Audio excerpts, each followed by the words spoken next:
Fire is burning. We'll keep an update on this one, obviously, as we go through the newscast. But back to some of the other wildfires burning across the state.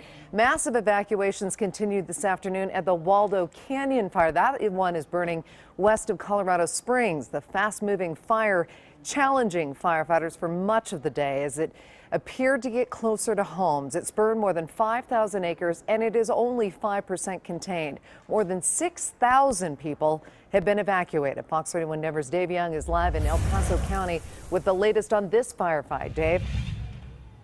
Well, Libby, we have breaking news here as well, and that is in the last half hour or so, there are 7,000 additional evacuations to the ones you just mentioned. Take a look at this fire as it burns now. More than it has since the fire started. Just in the last couple of hours this afternoon, we've watched this fire just completely blow up on this north side. That was the worst case scenario they were hoping would not happen. In fact, the Air Force was dropping retardant on this fire on that northern flank all day today, hoping to stop what you're seeing unfold right now.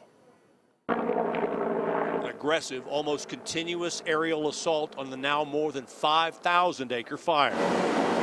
Air Force tankers worked to slow Waldo Canyon's steady march to the northern flank, fighting to stop a jump toward mountain shadows, but not enough to stop a huge late-day mandatory evacuation. We're looking at a population of approximately 7,000 people in that area.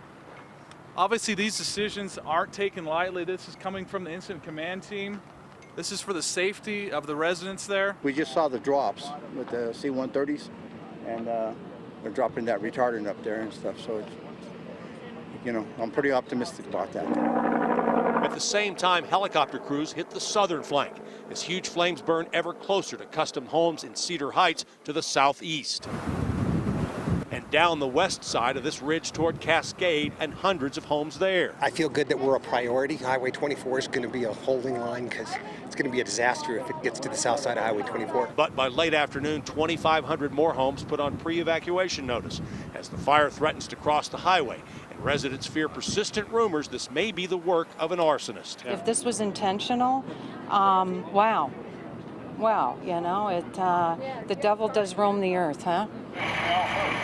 For the first time, media allowed behind the fire lines for an up-close look. Hundreds of homeowners told they could return to collect valuables, but for many, it didn't happen. This morning, they said you could get in for a half hour. We started up the hill, and the police has turned us around. Right. So we didn't even get in.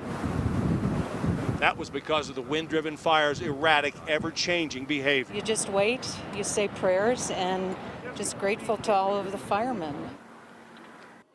And back here, you're looking at a live picture of a helicopter drop over this fire that has really spread just in the last couple of hours or so. The smoke filling the sky like it has not before. Now, a lot of that optimism you heard from some of those folks has really ebbed here just in the last hour, including the beginning of this news conference when they said they felt really confident about what was going on in terms of protecting these residences up here. But now that could all change as this fire has just jumped across that canyon, or at least appears to at this point, have jumped across that canyon. As I said, the worst case scenario they were hoping would not happen.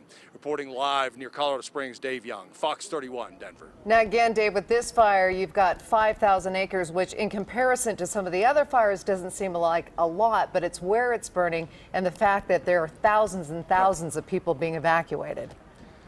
Let's keep that 5,000 acres in perspective, Libby. They're saying it's growing so fast right now they could not put a number on it. I would say it's probably several thousand more acres than that right now as we've watched it burn this afternoon. Could go much higher. So that's really just a measure of what they can tell you has burned. They can't tell us right now how much has burned. Well, I think it also says something that it's the #1 priority fire in the country right now. Residences are all very much impacted all through this area. A lot of thick residential areas here with hundreds of homes in each one, Libby. Okay, Dave, thanks so much. And firefighters on the Eastern Plains say an RV that blew a tire there is to blame for a 45,000 acre fire that destroyed several homes there. Now, the good news is with this one, the Last Chance fire is 100% contained this afternoon. As I mentioned, it did destroy 2 homes and damage 2 others. The fire cut electrical power to much of Washington County. Crews say it could take most of the week to restore it. More than 100 firefighters worked through the night to get it contained. All right, let's go back to Skyfox live over Boulder. We're getting a closer view now just behind the Flatirons there. This is the Flagstaff fire. At least 200 acres burned, 931 pre-evacuation calls.